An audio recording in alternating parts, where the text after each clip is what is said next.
Kenapa pertanyaannya kenapa iWOS kembali?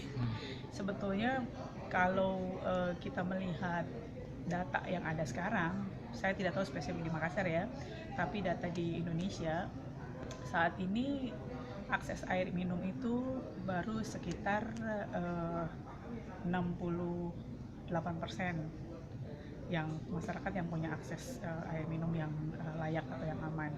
Sementara sanitasi itu sekitar 64%. Nah, sebetulnya program untuk air minum dan sanitasi bukan hanya iWOS saja, ada beberapa program lain. Ada program yang dari pemerintah sendiri, ada program dengan donor yang lain. Kenapa ini masih selalu ada? iWOS sebetulnya senang kalau kita bisa tidak berlanjut, karena artinya akses air minum dan sanitasi kita sudah tercapai, seluruh masyarakat sudah mempunyai akses air minum. Tapi tentu USAID, Lembaga Bantuan Amerika juga tidak bisa berdiam diri begitu saja melihat bahwa ternyata akses air minum di Indonesia walaupun dengan segala bantuan yang sudah ada tidak berarti programnya tidak efektif, Mas. Hanya memang tantangan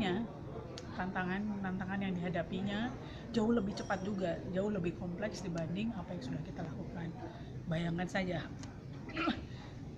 sekarang tingkat, kalau kita tahu saat ini penduduk di perkotaan itu sudah jauh lebih banyak dibanding perkotaan.